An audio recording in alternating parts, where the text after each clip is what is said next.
दर्शकों नमस्कार, राम राम, जय श्री राम और जय माता दी। मैं हूँ अश्विनी मगोत्रा और आप देख रहे हैं अपना पसंदीदा न्यूज चैनल जम्मू तरकश।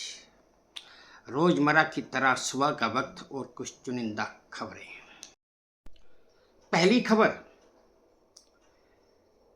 ग्राम पंचायत के पूरे पदाधिकारियों का इस्तीफा।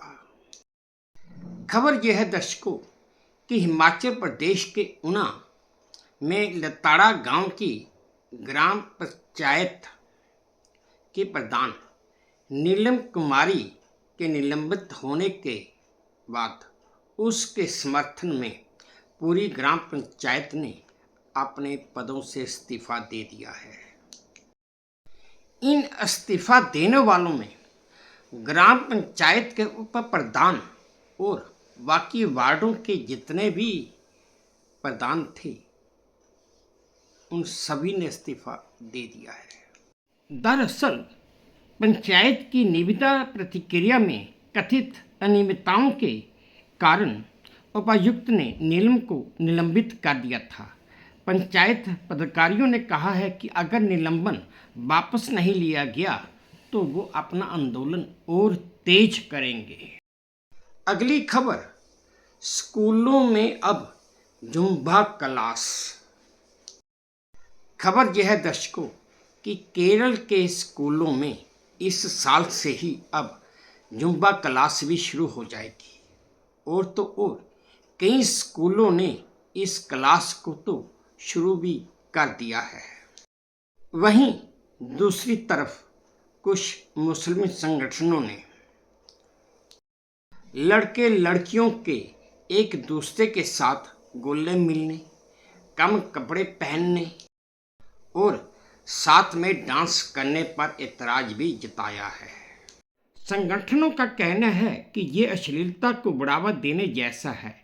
वहीं केरल के शिक्षा मंत्री वी शिवनकुटी ने कहा है कि ऐसी आपत्तियां समाज में नशीली दवाओं से भी ज़्यादा घातक जहर घोल देती हैं। अगली खबर, एक दूसरे पर बरसाते हैं कोड़े।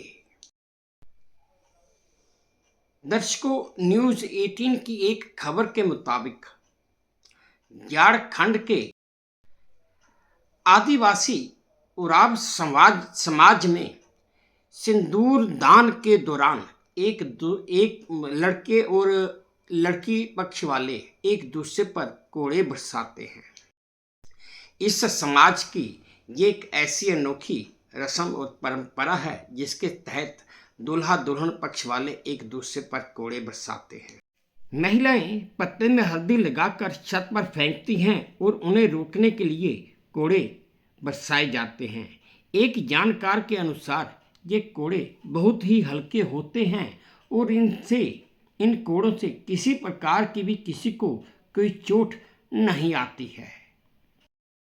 बस एक परंपरा है और उसी परंपरा का निर्वाह ये समाज करता है।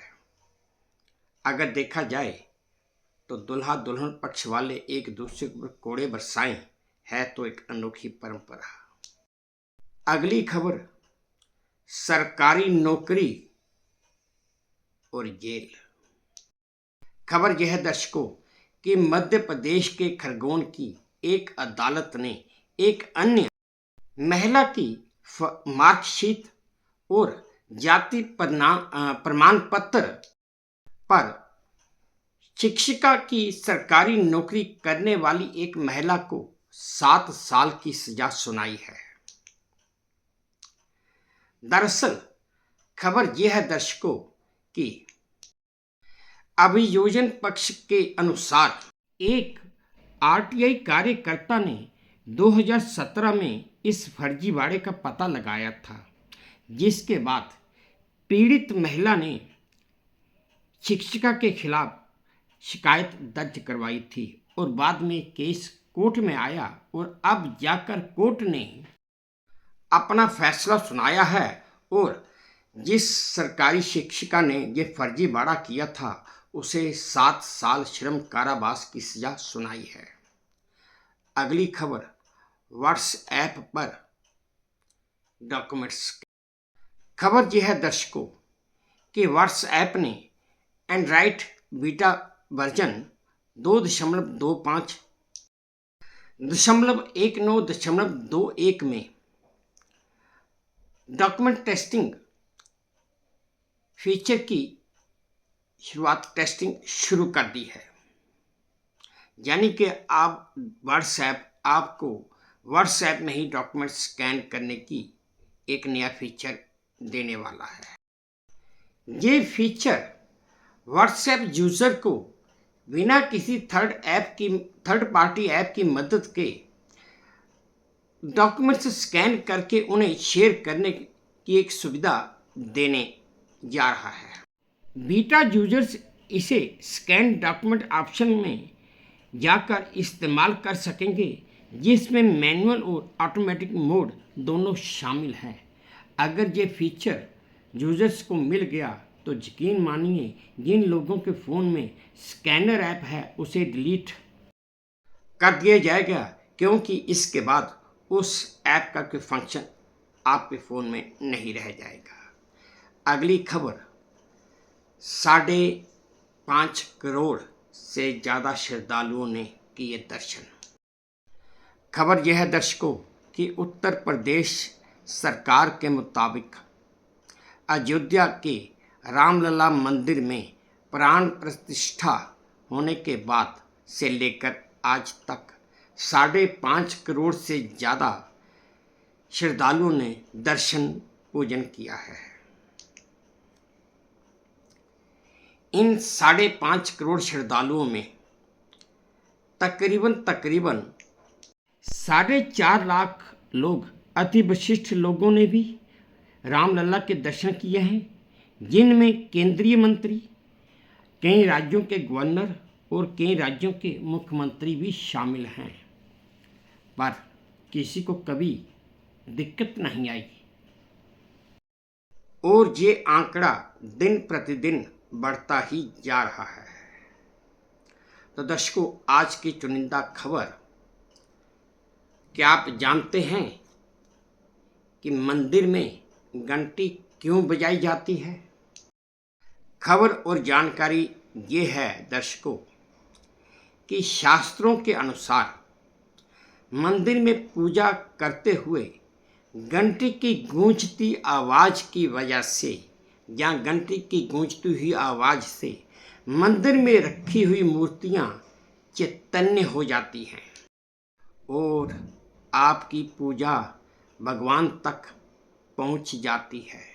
कहते हैं कि घंटी की आवाज़ नकारात्मक ऊर्जा को दूर करती है और सकारात्मकता की आवाज़ को एकत्रित करती है। साथ ही ये शरीर के सातों चक्रों को भी सक्रिय करती है। इसीलिए कहते हैं कि जब भी पूजा करो तो घंटी जरूर बजानी चाहिए। शास्त्रों में ये भी कहा गया है कि मंदिर में तो घंटी बजती ही बजती है, कि अगर आप घरों में पूजा करते हैं तो घरों में भी घंटी जरूर बजाएं। खैर दर्शकों, ये थी आज की कुछ चुनिंदा खबरें जो मुझे लगा कि आपके साथ साझा करनी ज़रूरी हैं और मैंने साझा भी की। उम्मीद करता हूँ आपको पसंद आई होंगी। अगर पसंद आई हैं तो मेरी वही प्रार्थना कि प्लीज़ मेरे इस चैनल को लाइक कर दीजिए, शेयर कर दीजिए और सब्सक्राइब भी कर दीजिए। और हाँ, अपने कमेंट्स मेरे कमेंट बॉक्स में ज़रूर डालिए ताकि मैं उन्हें भी ध्यान से पढ़ सकूं। बस अब इसी उम्मीद के साथ आपसे विदा लेता हूं कि आप अपना भी ध्यान रखेंगे, अपने देश का भी ध्यान रखेंगे। जय भारत और धन्यवाद।